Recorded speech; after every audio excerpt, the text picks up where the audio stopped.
Hey, Vance here. I'm going to do another video today on oil changes. I've done these before. I think I did one on a Corolla. I may have done one on a BMW. But behind me is my 2011 G37, and I'm going to do an oil change on it today. And I just thought I would shoot the video and share it with you guys. So let's get started. So I thought I'd start off by just showing you how to check the oil, which is something you ought to do once a month or something like that. But I always check the oil before I change it. So you just want to take the dipstick out, wipe all the oil off of it with a rag, reinsert.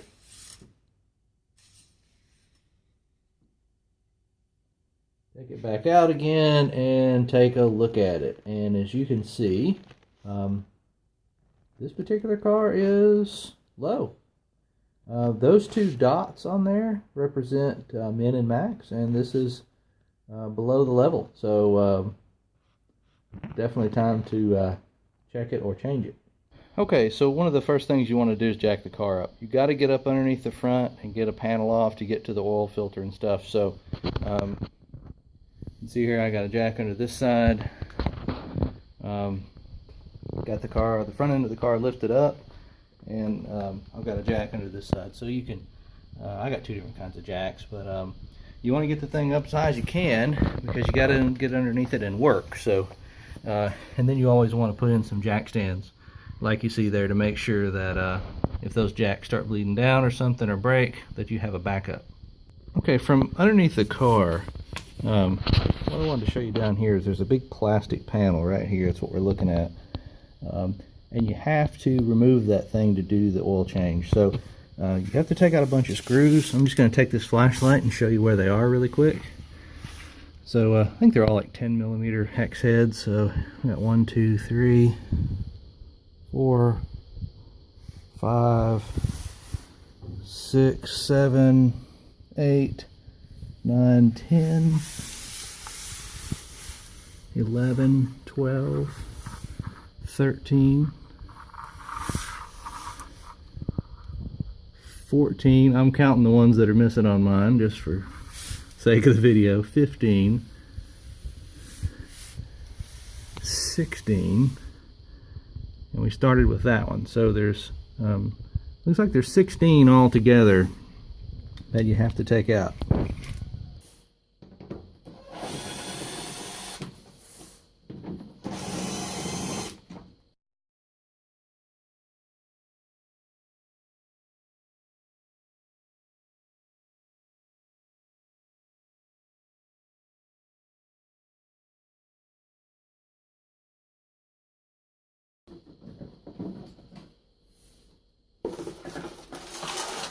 Okay, with that plastic panel removed, you can see what we need to get to here. This is the oil pan. There's the oil drain, and there's the oil filter. So it's going to be real easy to do it now.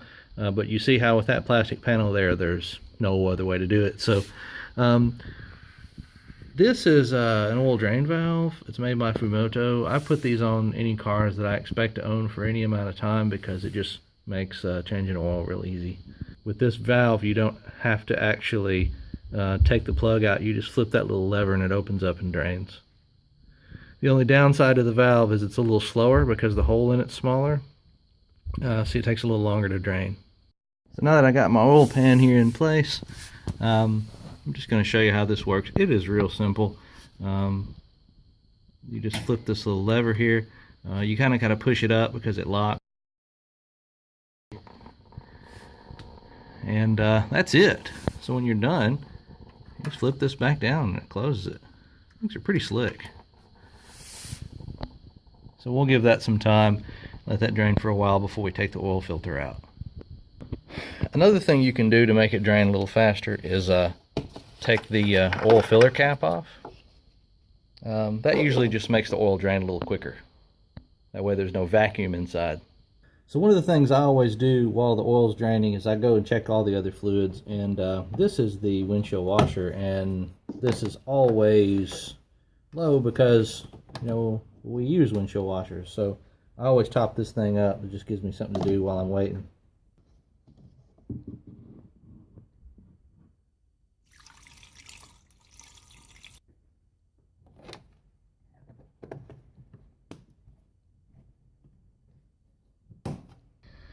So this is the power steering fluid reservoir, and there's some markings on the side here. I don't know how well you can see that on the video, but there's a hot minimum, hot maximum, and cold minimum, cold maximum, and it looks like it's at the cold minimum right now, so we'll leave that alone.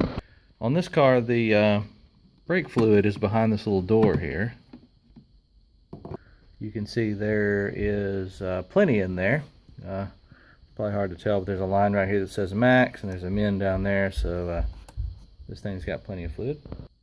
So this little reservoir next to it is the hydraulic clutch fluid, and there is a min and max marker there, and looks like level is at min. The battery is over here behind this little door. It doesn't hurt to take a look at the battery. Really, all I do is I just look at the terminals to make sure they're not corroded, and these really look great. I have seen battery terminals real corroded, and corroded terminals will lead to a problem eventually.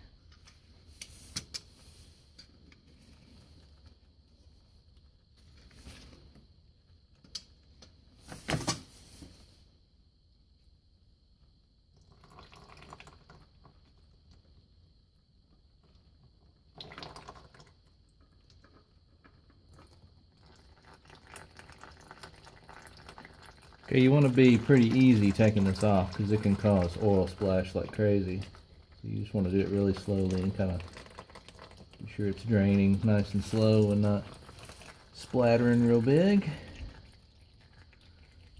So use whatever filter you like.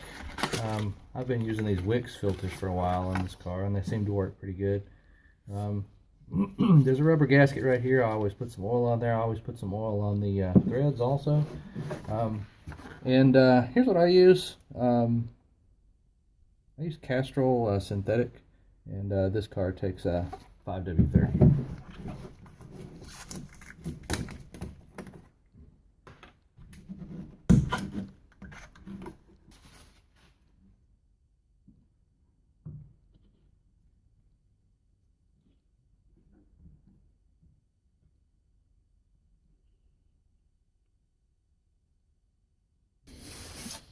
Okay, we'll shut this valve here. Wipe off that little bit of oil that's right there.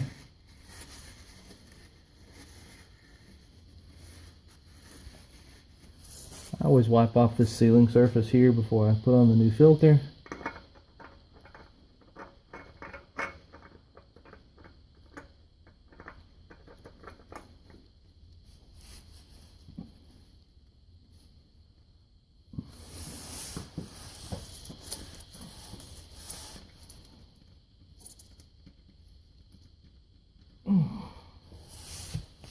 Alright, and then my rule here is I tighten it, hand tight, and then I just wrench it by hand as tight as I can get it.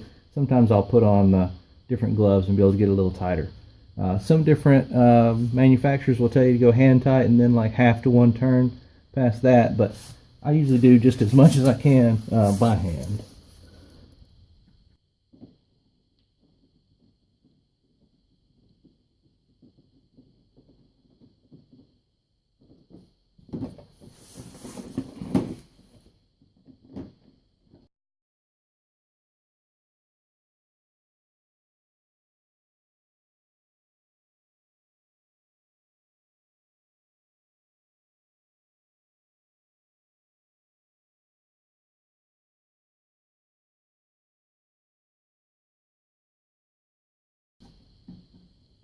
Okay, you want to always put all the screws in and hand start them. You don't want to just run them in with the power tool because it'll strip the threads. And you want to get all of them started but loose before you tighten them all down.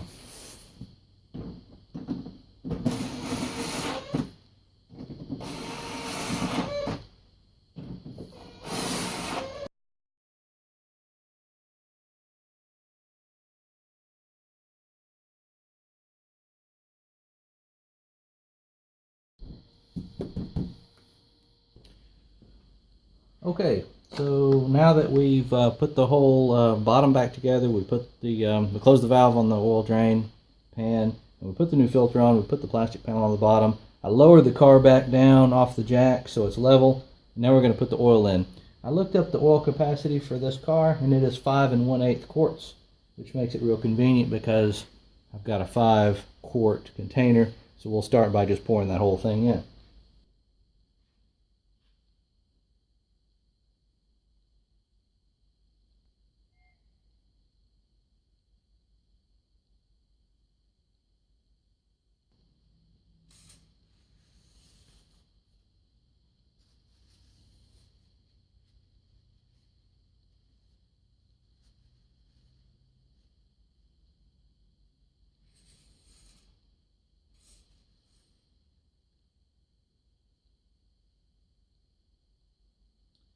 And that turned out just about perfect.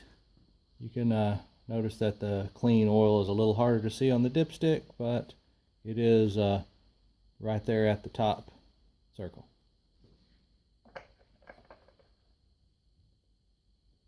So I always say the first thing you want to do after you've changed the oil is get in the car and turn the key on so you get the oil light, and that light is right up there, you see it. And what you want to do is make sure that that light goes out after you start the car. Let's start her up. And as you see, that oil light went right out. So I always let the car idle for just a couple of minutes to pump the oil around really good, and then I'll check it again. All right, let's do this. It's reminding you for oil and oil filter. Let's look at how to reset that. There's a button here called Info. You want to push that. You get to this screen and you want to touch Maintenance. If you click this, you hit this, it's set for 5,000 miles. You can change that. I do 5,000 miles. You hit Reset Distance. And then back. And we'll do the same thing for oil filter. And then back. And those are reset, and won't get those reminders anymore. Now that we ran the car for a few minutes, we'll check the oil again.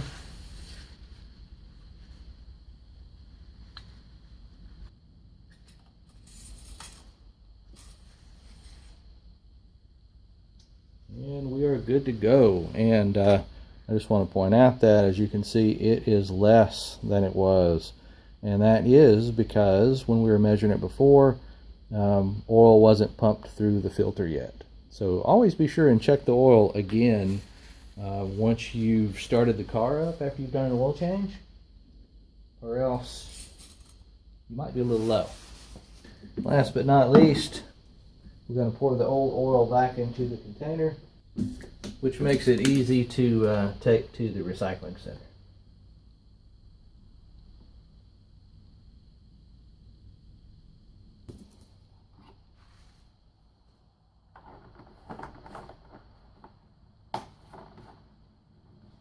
Okay, that wraps it up. I know it was a simple project. It's easy to do, but I figured it wouldn't hurt to make a video out of it anyway for you guys. And hope you enjoyed it. And subscribe to my channel if you haven't. And I'll see you on the next video.